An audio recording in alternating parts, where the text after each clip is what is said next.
On a gray morning in April 1983, in Louisa County, Iowa, the Cedar River slipped its banks without warning and laid a thick, choking blanket of mud across 80 acres of bottomland that had already been written off by every man who farmed within 20 miles.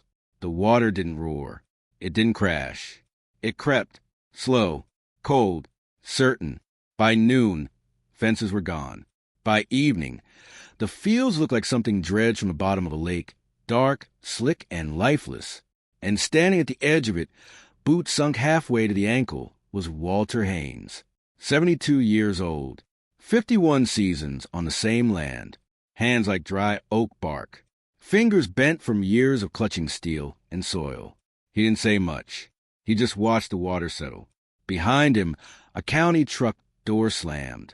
Out stepped Frank Donnelly, age 38, assistant agricultural advisor for Louisa County, fresh from Iowa State, press shirt, clipboard already in hand. He took one look at the field and shook his head. That land's finished, Walter. No hesitation, no softness. Walter didn't turn around. He just nudged the mud with the toe of his boot. Finished a strong word. Frank gave a short laugh. Not cruel, not yet, just certain. 3 inches of flood silt mixed with upstream runoff. Fertilizer residue. God knows what else. You won't grow anything here for 5 years. Maybe 10. Walter finally turned. Slow, measured, eye steady. You ever seen what river mud does when it settles right? Frank smiled the way educated men do when they think they're being patient.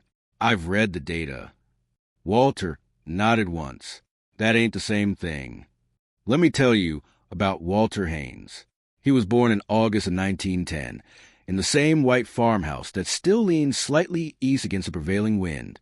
His father broke that land with a team of Percherons and a walking plow in 1898. No tractors, no hydraulics, just leather, iron, and a man who knew when to stop pushing the soil before it pushed back. Walter never left.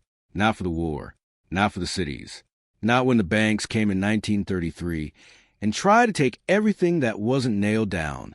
He stayed. And over the years, he learned something most men never bother to notice. The river wasn't the enemy. It was a delivery system. Frank scribbled something on his clipboard. You'll need to scrape this top layer. Bring in new soil. Maybe apply gypsum, stabilize it. I can recommend contractors. Walter shook his head. No scraping. Frank looked up. You serious? Walter nodded. Dead serious. Frank exhaled through his nose, already done with the conversation. Then you're wasting your time. Walter didn't argue, didn't raise his voice, didn't try to convince him. He just said, we'll see. And that should have been the end of it.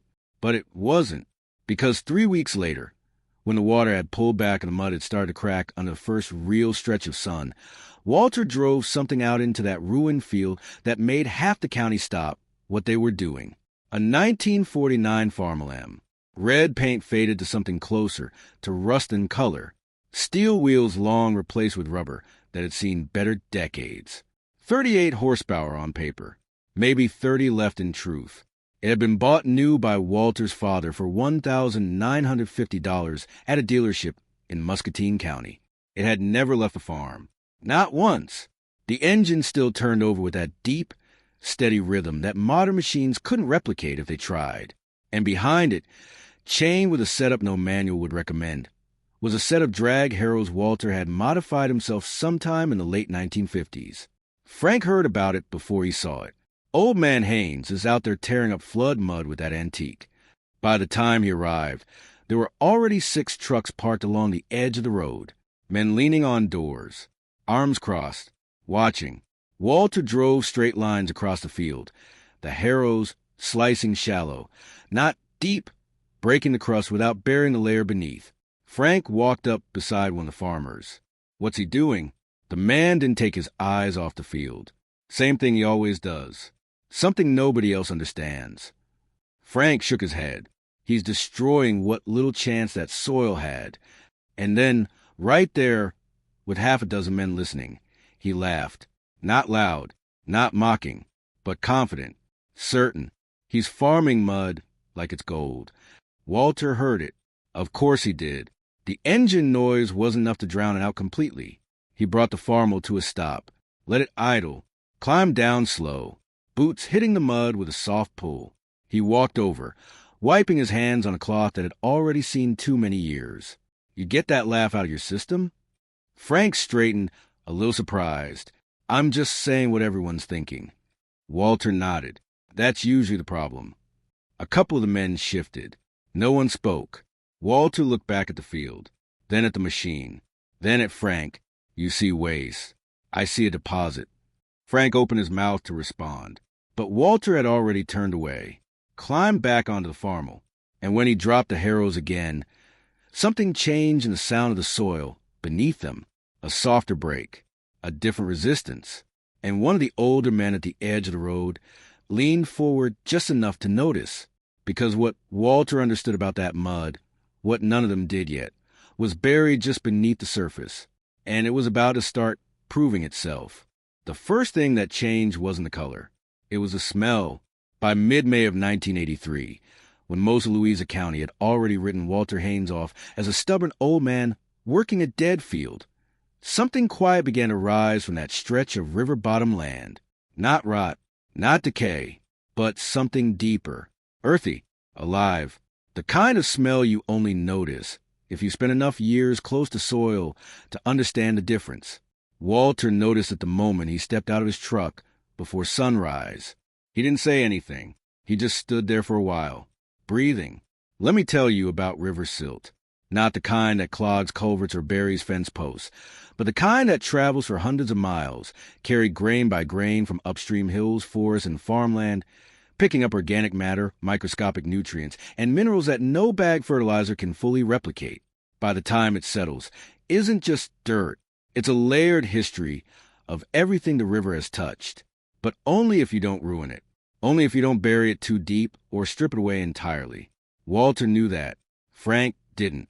Not yet. By June, the field looked different. Still rough, still uneven, but no longer dead. Walter had planted a garden across nearly 5 acres of it. Not corn, not soybeans, but a mix of heirloom vegetables. Tomatoes, green beans, sweet corn in tight rows, squash, and rows of carrots that most men said would never take root in flood mud. He planted shallow, careful, letting the roots find their way down into the silt instead of forcing them through it. Frank came back on June 18th. He didn't tell anyone, just drove out alone, walked the edge of the field, and stopped because the plants were up, not struggling, not barely surviving. They were strong, leaves thick, color deep, growth even. He stepped into the rows, kneeled, pressed his fingers into the soil. It gave, soft but not loose, moist but not soaked. He frowned. This doesn't make sense. Walter's voice came from behind him. It does if you've seen it before. Frank stood up. I tested similar samples in college. Flood sediment like this usually suffocates root systems. Walter nodded. Usually. Frank looked out across the rows again. So, what did you do differently? Walter took his time answering. I didn't panic. Frank let out a short breath, half amused, half irritated. That's not a method. No, Walter said. It's the start of one. They stood there a moment, wind moving through the young plants. Quiet. Then Walter said, have you ever owned something that everyone else called worthless? Frank didn't answer right away. His eyes stayed on the field. No, he said finally. Walter nodded. Then you don't know how long it takes to see what it really is. Let me tell you about that Farmel M. It wasn't just a tractor. It was continuity. For cylinders. 248 cubic inches. Built to run low-end torque at working speed. Not chase horsepower numbers for a sales brochure. It weighed just over 5,000 pounds. Enough to hold traction without compacting soil too aggressively when handled right. Walter's father had used it to pull a 2-bottom plow across ground that had never been turned before. Walter used it differently. Lighter, smarter. He adjusted his passes, so the tires never followed the same track twice in a single week, letting the soil breathe instead of sealing it shut. That's the difference. And here's the technical part most people miss. Horsepower tells you how fast work can be done. Torque tells you how steady that work can be under resistance. Old tractors like the Farmel M weren't built to win races. They were built to keep pulling when the ground fought back. And in soil like flood silt, where resistance changes inch by inch, steady torque matters more than raw power. By July, word had spread. People started driving by again, slower this time, windows down, looking. The tomatoes were taller than expected. The corn stood straight. The bean rows were thick enough to shade the soil beneath them. Frank came back with 2 other men from the county office. He didn't laugh this time, but one of the others did. Beginner's luck, the man said, arms crossed. One good season doesn't mean anything. Walter heard it. He always did.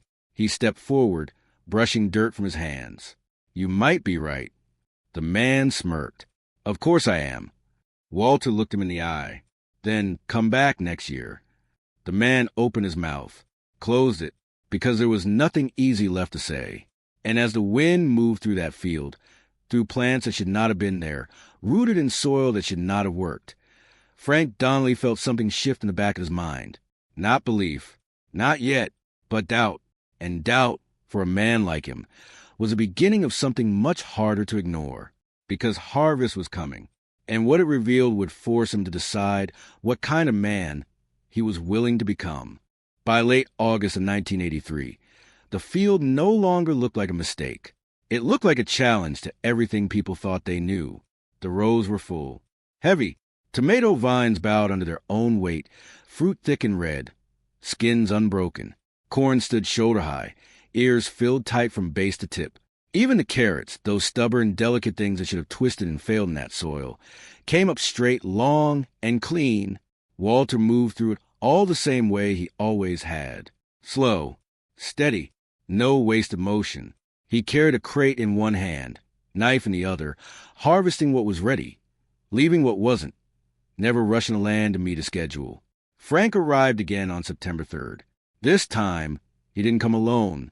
3 trucks followed him down the gravel road.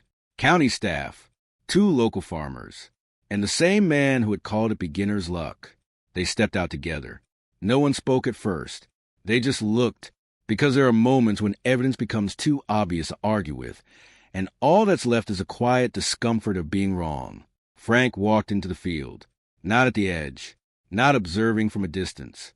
He stepped between the rows, ran his hand along a corn stalk, pressed a thumb into a tomato, feeling its firmness. He shook his head, slow. I don't understand this. Walter, a few rows over, didn't look up. You don't have to understand it to see it.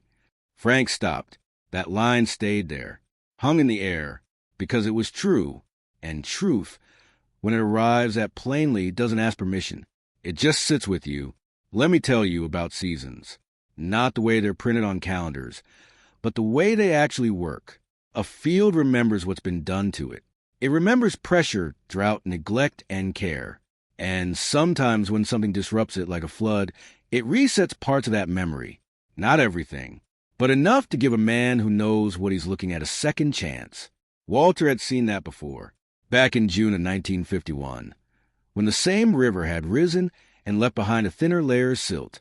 His father had planted late that year. Small yield, but the following season, best crop they'd ever had. Walter never forgot that. Frank never learned it. Until now, they reached the center of the field. Walter finally stood upright, looked at them, all of them. You here to measure it, he asked, or admit something? The man who had laughed earlier shifted his weight. This still doesn't prove it works long term. Walter nodded. Then you better keep coming back. Frank stepped forward, took off his hat, ran a hand through his hair, and for the first time since April, his voice lost its edge. I was wrong. No hesitation, no deflection. Just said it. The other men looked at him, surprised, because that's not something people, in his position, usually do out loud. Walter studied him for a moment, then gave a small nod. That's a good place to start. Frank exhaled, looked back at the field. You trusted something no one else did. Walter shrugged slightly. I trusted what I'd already seen. Frank turned to him. And if it hadn't worked?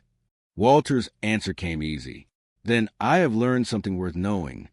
Silence again, but not the same silence as before. This one carried weight, respect, and something else, understanding, just beginning to take root. Walter bent down, pulled a carrot from the soil, brushed it clean with his thumb, and handed it to Frank. "Take a bite." Frank hesitated, then did. The snap was sharp, clean. Sweetness followed, not overwhelming, but real. He chewed, slow, eyes narrowing just slightly as the flavor settled. "That's better than it should be." Walter smiled, just barely. Most things are, when you don't ruin them first. Frank looked out across the field again, and this time he wasn't seeing failure. He was seeing a system, one he hadn't been taught, one that didn't come from a textbook. Have you ever known you were right when everyone in the room said you were wrong? And more importantly, have you ever stayed quiet long enough to let time prove it for you? Because that's what Walter had done. Not argued, not fought, just worked and waited. By the time the sun dropped low over Louisa County that evening, casting long shadows across rows that should not have existed, something had shifted permanently, not just in that field, but in the men standing inside it. Because once you've seen something like that, you can't go back to thinking the way you used to. And Frank Donnelly knew, as he walked back to his truck, that this wasn't the end of the lesson. It was the beginning of it. 5 years later, in October 1988, the same stretch of land along the Cedar River flooded again. Not as deep, not as long, but enough to remind everyone in Louisa County exactly what that water could do. By then, things had changed. Not everywhere, but enough. Frank Donnelly was no longer the assistant advisor with a clipboard and a quick opinion. He'd taken over as lead agricultural coordinator for the county in 1986, and the first thing he did wasn't to rewrite policy. It was to revisit assumptions. He stood at the edge of Walter's field the morning after the water pulled back, boots in the same kind of mud he had once dismissed. Only this time, he didn't call it ruined. He called it unsettled. And that difference mattered. Walter was 77 now, slower in his walk, hands no less steady. The farmland still started on the first turn of the ignition, that same deep, even rhythm carrying across the damp air like it had for nearly 4 decades. Frank watched him drive it out into the field again. Same harrows, same method, same patience. Only now, there were no trucks lined up with men laughing. There were trucks lined up with men watching, learning. Let me tell you about legacy. It doesn't always look like something grand. It isn't carved into stone or written in bold letters. Sometimes, it's a quiet shift in how people do their work after you've shown them a better way. Sometimes, it's the absence of mistake that would have been made if you hadn't been there to stop it. That's what Walter left behind. Not just a productive field, a different way of seeing one. By the early 1990s, 3 other farms along the Cedar had stopped scraping flood silt off their land. Not completely, not blindly, but carefully, selectively. They started testing, observing, adjusting. Yield improved, cost dropped, and something else happened. The soil itself began to change. Richer, darker, more alive. Frank documented it all, not as correction, but as a continuation. He never tried to claim it as his own discovery. Every report he filed, every recommendation he made, traced back to one man, Walter Haines. In the spring of 1994, Walter didn't plant. For the first time in over 50 years, the field sat quiet.